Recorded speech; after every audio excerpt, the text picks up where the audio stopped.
नमस्कार, आप देख रहे हैं अडल टीवी और मैं हूं आपके साथ रामा निवास पांडे। बिहार विधानसभा चुनाव इस बार सिर्फ बिहार तक सीमित नहीं है, बल्कि इसके असर की गूंज दिल्ली और लखनऊ तक सुनाई दे रही है। पहले चरण के मतदान के बाद से ही राजनीतिक गलियारों में मानो हलचल तेज हो गई हो। सत्ता परिवर्तन की आहट के साथ अब एक और बड़ी हलचल भी दिख रही है। एक ऐसी हलचल जो उत्तर प्रदेश की राजनीतिक तस्वीर भी बदल सकती है। विपक्ष एकजुट है, रुझान भी दिलचस्प है और अब एक ऐसा बयान सामने आया है जिसने बीजेपी खेमे में हलचल मचा दी है। सवाल बड़ा है, क्या वो पार्टी जो अब तक खामोश थी विपक्ष के साथ आ सकती है?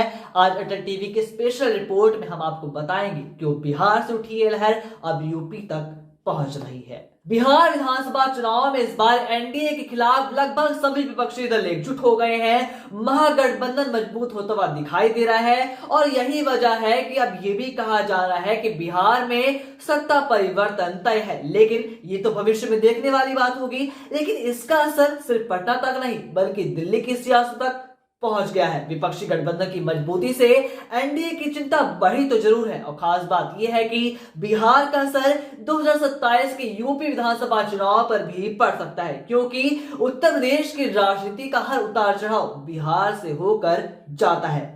इसी बीच एक ऐसे नेता की चुप्पी टूटी है जिन्हें लेकर यह कहा जाता रहा है कि वो बीजेपी को अप्रत्यक्ष रूप से फायदा पहुंचा रहा था, और जब उस नेता ने बोलना शुरू किया तो मानो राजनीतिक परिदृश्य में हलचल मच गई। बहुजन समाज पार्टी सुप्रीमो मायावती, जो कि अब तक विपक्षी एकता से दूरी बनाए हुए थी, और अब उनके रुख में बड़ा बदलाव दिखाई दे रहा है। भभुआ की चुनावी रैली में उन्होंने साफ साफ कहा कि गरीबों के हक के लिए बसपा सत्ता में आना चाहती है। विधायकों की संख्या अगर अच्छी रही तो हम शर्तों के आधार पर सरकार में शामिल होंगे। ये बयान बिहार के लिए तो जरूर था, लेकिन इसकी गूंज लखनऊ तक सुनाई दे रही है। मायावती को एहसास हो चुका है कि अकेले चुनाव लड़कर पार्टी का नुकसान ही हुआ है। यूपी में बीएसपी की सियासी जमीन लगातार खिसक रही है। लोकसभा में शून्य प्रतिनिधित्व है, विधानसभा में सिर्फ एक ही विधायक है, और ये आंकड़े मायावती के लिए सबसे बड़ी चेतावनी है। इसलिए अब उनके सुर भी बदले हैं। वे बीजेपी पर आरक्षण विरोधी होने का आरोप लगातार लगा रही हैं और गरीबों दलितों के पक्ष में भी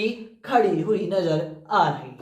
लेकिन अब सवाल ये है कि क्या मायावती इंडी गठबंधन में शामिल होंगी? संकेत तो मिल रहे हैं। मायावती ने भले ही औपचारिक रूप से ऐलान न किया हो, लेकिन उनके तेवर बताते हैं कि वे बीजेपी के खिलाफ विपक्षी खेमे में आने की तैयारी में जुट चुकी है। मीडिया रिपोर्ट्स की माने तो राहुल गांधी ने तो पहले ही मायावती को साथ आने का न्योता दिया था, लेकिन अब हालात बदल चुके हैं। बिहार में महागठबंधन की सरकार अगर बनती है तो मायावती गठबंधन की सरकार में शामिल होकर एक बड़ा सियासी संदेश भी दे सकती हैं, और यही शुरुआत यूपी के 2027 के चुनाव की दिशा को भी तय कर सकती है। मायावती का झुकाव अगर विपक्षी गठबंधन की ओर हुआ तो बीजेपी के लिए यह सबसे बड़ी या फिर कहें कि बहुत बड़ी चुनौती साबित होगी, और वहीं बीएसपी का सितारा भी एक बार फिर से राजनीति में जगमगा सकता है। बाकी देश और दुनिया की तमाम खबरों के लिए आप देखते रहिए अटल टीवी।